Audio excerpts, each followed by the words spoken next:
Expecting that type of game, unfortunately for us. Um, it was we played decently in the first half. I felt there was, obviously it was a 7-6 game.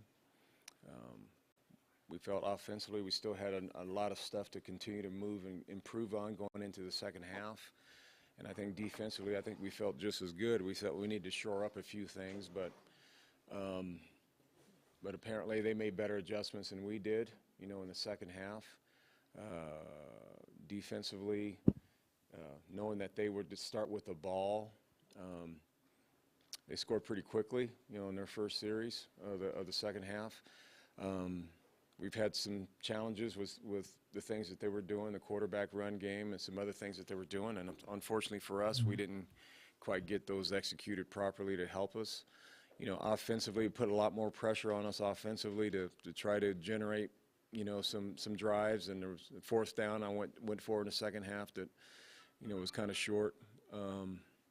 Didn't come up with and gave them a short field, and they scored quickly. So, we were trying to do the right things and trying to stay in the game, but unfortunately we couldn't stop what they were doing. And then, with the rhythm offensively, we seemed to not catch rhythm quite as well as we should have.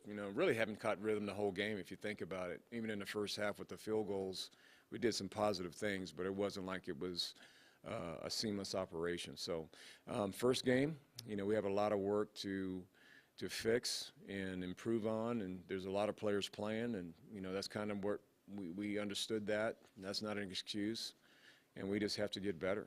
We're going to have to get better. So it's one game down and 11 to go, and we know that in that locker room we can get a lot better. I'm sure that's what their mindset is right now from what we just talked about, and there's nowhere to go but up. So we're going to continue to work and hopefully get better and get ready to play a really good Air Force team.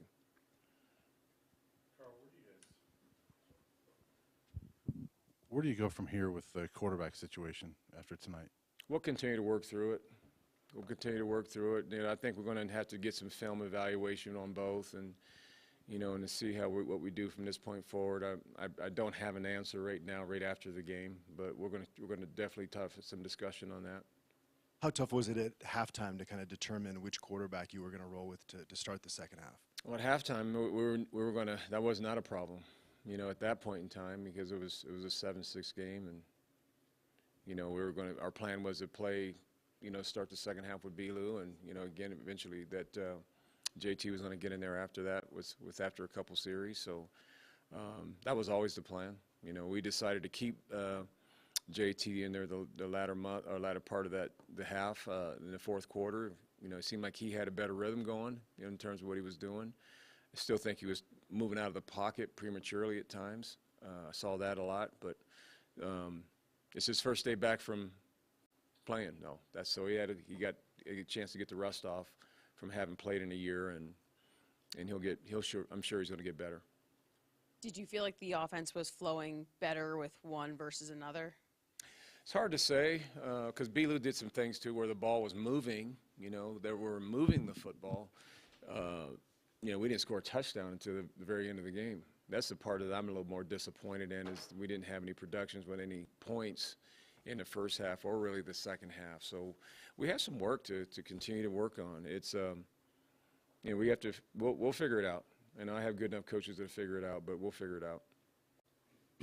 Aside from, like you said, the lack of finishing drives in the first half, what were your kind of early impressions of the offense? It seemed like Brendan was able to use his legs a little bit more and with some design runs. Is that something you could see going forward when Brendan gets some more playing time? We need to get a lot of our stuff offensively working to be more efficient. Whether it's the QB run or the RPO or the normal runs and throwing game. I think all of those things, in my mind, I felt like there was no rhythm. I think we got to get better with the rhythm offensively. Those two, the quarterbacks, we'll continue to work through that. But I felt like there was just wasn't the rhythm wasn't established, at all. For example, TCU in the second half, their offense had good rhythm every time they stepped on the field. They were making plays and sustaining drives. We didn't have that kind of consistency. So that's an area to me that I think is really important for us to address this week is, you know, you're going to play a team like Air Force that takes a lot of time off the clock. So you're going to have to take advantage of your opportunities, and we need to be much better next week. You guys punted on that 4th and 5, I think, towards the end of the third quarter from the 41-yard line. Can you just explain the process to decide to punt the ball there? We did that the second time because when I did go for it the other time and we didn't get it, they scored quickly. So it was already, we were down by 25 points in 6 minutes at that point in time.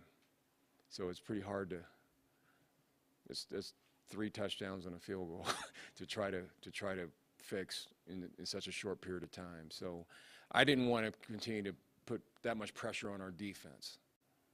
You know, normally I would want to do that if we're playing well defensively, but for some reason we were struggling just with what they were doing offensively. You mentioned your defense. I think the stat that shocked a lot of us was that 200, maybe you too, the 260 second half rushing yards. What changed from that? That's just in the second half from after the first half, where that because they they had, I struggled to think get it was that rhythm. 70 yards in the first Yeah, half. and did that worry you with the context of you take it 1 week at a time? But let's just use Air Force as an example. I would think that does that raise red flags? Was it just something that they were doing? I think both. I think it's something that we were not doing and something they were doing that we didn't have the right adjustment to. I think that's really the question for that, or the answer for that, Sean. We didn't have the answers. You know, they had better adjustments in the second half. We felt like we made adjustments, but apparently they were not as good as they should have been. So we're going to all learn from this first game. You know, we're going to have to put our guys in better position. We're going to have to see what we really can do well versus what we shouldn't do anymore. And that's on both sides of the ball.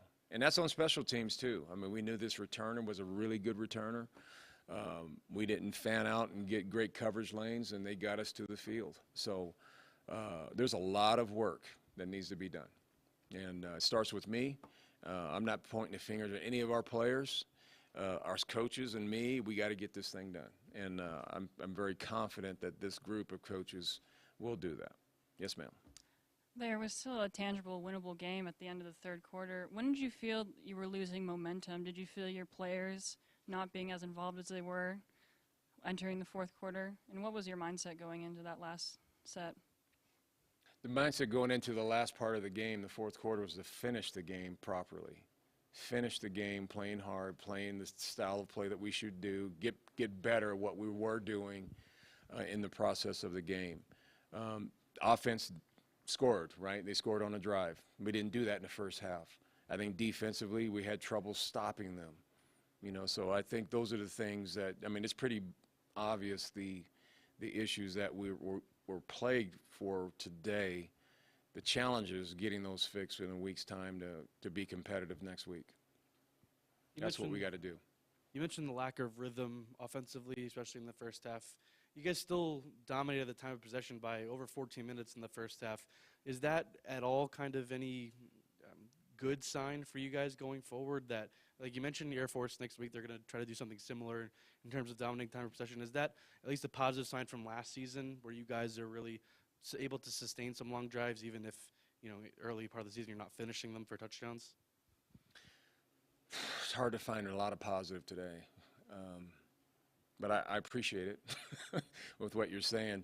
The first half, I was disappointed because we weren't getting points in terms of touchdowns, you know, in a game like that. I knew that TCU has enough firepower at some point in time that if we don't score touchdowns, it's going to get ugly quickly. And that's really the part that we didn't do well. We didn't score touchdowns to the very end. There's a lot of areas of things that needs to be worked on right now. It's not just offense. We know that defense. We got some things to shore up there. We got to shore up our coverages on special teams. There's a lot of things in this first game that we were exposed, and we need to get it shored up pretty quickly because it's, you know, teams are going to keep coming. So. But I Coach, appreciate your time. Don't be we'll get this right. We'll get it better. Yes. Coach, apart from the 2 long balls to Daniel, passing game seemed a little bit conservative, even on downs and distances as the game was kind of getting away from you guys. Is that a byproduct of a place that you thought that you could attack them, or just going through the progressions and they've got guys covered? probably all three of those things. Guys recovered and going through progressions, and that defensive structure that I've explained, I think last year going into it, it's a difficult defense to get over the top of, just because it's a 3-3-5 system that it's hard. There's not a lot of air in this defense, and they've done a nice job of not giving you too many big plays. Now you saw Daniel caught a few, but I think there was a couple other plays and then a touchdown at the end. But we have to do all of our things better, much better. And it starts with both sides of the ball, fixing and shoring up the issues that we had today. And I'm confident that we can get it fixed, though, because I know we're a better team than what we played like today. We're better than that. But I got to stop talking about it. We just got to go prove it. We got to get better. Okay, two more. Sean, go ahead. Carl, what are you going to say to those fans, and especially in the social media world? I know it's that world, but they're reactive that they're going to say, how is Brendan Lewis different and better after being told for many months unseen that he was different and better, and people who saw a lot of what they recognized last year a little bit at some degree? What would you say to them if they come at you with that? Well, I mean, I think he's different and better. We didn't have an idea what he would look like today, but everything that's shown him in the offseason up to this point, he looked really well, did really good things. So, and again, like I said, we'll evaluate the quarterback thing now that we have a healthier room. We'll do what's best moving forward. But I didn't think Brendan played poorly. He made a few plays. He did some things with his legs. He had some throws. He wasn't perfect, though, and neither was JT. So we'll watch the tape. We'll assess. Get a chance to fix and address some things and get ourselves ready to play this week. But I would say for our fans, there's jitters in everybody. That first game coming back, and maybe it was too much pressure on him. Who knows? But I'm confident that he's a better player. I still feel that he's a better player than last year. So I still will tell that to my fans, or lack of fans. Carl, real quickly, I don't know Sonny Dykes' history that well. I know that he likes to throw the ball. Is his quarterback run play like he was running tonight in that second half? Is that a big part? Has that been a big part of his offense in the past, or was that something that kind of came out of the blue? It probably showed up more in this game than I've seen it. I mean, he's done it in the past, but it was more prevalent today. All right, thanks, Coach. All right, thank you.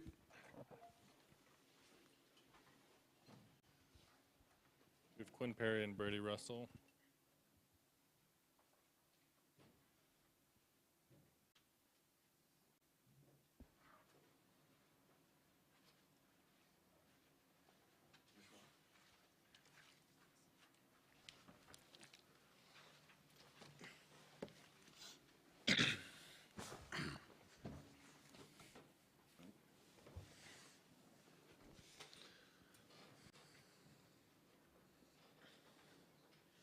All right, any questions for these two? Go ahead, Tyler. Quinn, just for you, I mean, what adjustments did TCU make in the second half, especially running the ball, that really kind of gave you guys fits? And did it kind of surprise you how easily they were able to kind of run the ball, with, especially when they made the quarterback change? They kind of had to in the third quarter there. They definitely saw that we were in more of a split safety defense, so they wanted to up the QB run game because obviously we're going to be short in the run fits. So that was the biggest factor that they did. I don't really think that the running backs had very many yards themselves. I think most of their rushing yards were with their quarterback in the second half. But that's really the main problem that we had. Obviously, in season opener, sometimes penalties are a little bit more common, but really both sides had a few costly ones. Just what was your takeaways kind of from the discipline? How do you feel your team's discipline was tonight?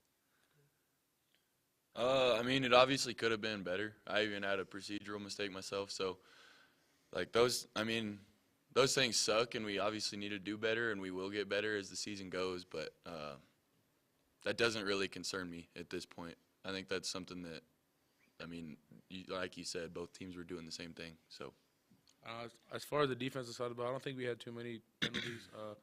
I know we had one pass interference, I'm pretty sure. Well, regardless, penalties, if you get penalties early on, you won't even have a chance to be in the game. So I think if we knock those down, we'll give ourselves a better shot to be a contender. Ray, you guys had some long drives offensively, had a big advantage in time of possession at halftime, yet only had 6 points. Was there a feeling of kind of missed opportunity going into the locker room? I don't know if there was a feeling of missed opportunity. It was more of a feeling of optimism, I'd say, just because we knew. Don't get me wrong, give TCU credit. They were great. They did a great job. They're a good team. But they weren't as good as we made them. I shouldn't say they weren't as good. We made them look a lot better than they were in the second half. And I think the first half showed what kind of team we are. We just got to figure out how to finish, and we got to come together. And, yeah, I don't know. I guess that's about it. Brady, from your perspective, what were the differences on offense between when Brendan was in and when JT was in? Shoot, I don't know. I wasn't thinking about it a whole lot. I was just trying to execute whatever my assignment was, so it didn't. I didn't think about it, so that's not really something that crosses my mind. I'm just gonna do my job and catch the ball if it comes my way, and yeah. Brady, piggybacking off that a little bit, what do you? Social media is what it is, but it's good to stay off it on nights like this. I know, but what do you say to fans who specifically look at Brandon and say it's the same guy, man? I don't see anything different than a year ago when folks have said and coaches said that's a different guy. You can expect a different guy, or maybe that was just something TCU did. I mean, I think he's a different guy. I've seen it in practice. I saw glimpses of it today in the game. I mean, it's not like it's just on him. I don't know why everybody feels like the quarterback gets all the blame all the time. There's missed execution from the O-line, from me, from the receivers. Like, I don't understand where that logic pops in, and it makes me mad when I see B-Lou getting attacked by other people. So, sorry, I'm not mad at you, but. Brady, can I have you just clarify what you said like 2 questions ago about your optimism coming into the locker room? I mean, was that after the game or was that at halftime? And can you kind of just tell me a little bit about what the mentality is right now and just clarify that a little bit for us? I think we were really optimistic at halftime just because of the way the defense was playing, the way we were playing, and the way we might be able to make adjustments in order to attack them even better. I mean, you could tell we were moving the ball all over them. We just couldn't finish drives. So as an offense, we were really optimistic. All right, now we're just going to start. We're going to piece it together. We're going to get in the end zone. And then I think the part that disappointed me the most was in the fourth quarter when we were down 13-6 or 14-6, and then especially once it was 17-6, I just saw way too many heads drop. I saw way too much defeat when we were still very, very much a part of the game. And if we started executing like we did in the first half, then we could have made it a game very easily. But I saw way too many heads drop. That's why I'm so mad right now. We had too many people give up, and that's not the team we formed this offseason. So. And what was it like just now when you were in there in the locker room? I mean, there's a lot of angry people. Not a lot of talking. Not a lot of anything. That's about it. You know, Brady, you had talked about the heads being down there. I mean, do you think that that's something? I mean, it's the first game of the season. Like, is that saying to you that it's a fixable, that this is just an early stumble, or does that kind of worry you about what that might mean down the line for this team? It doesn't worry me. I think part of that's on me and on Quinn, on T-Lang, and all the leaders, because the speed of the team is the speed of the leaders. So there's something we got to do differently in order to get the team to operate and not. I think there's some stuff ingrained in guys from the past and what this program's been, and we got to find a way to take that out of their mind and disregard it. I don't know if that makes any sense, but.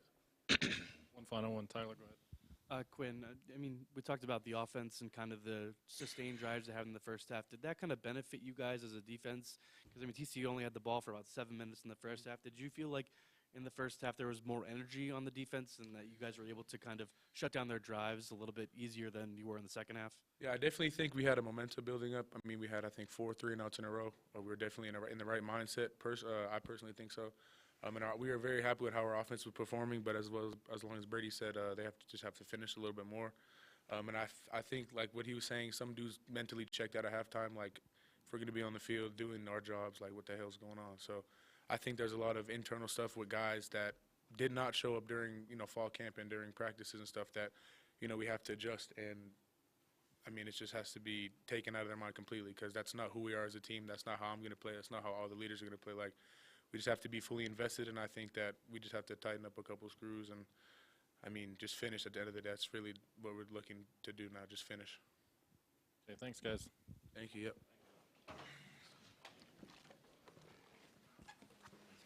Yep. Yeah, absolutely.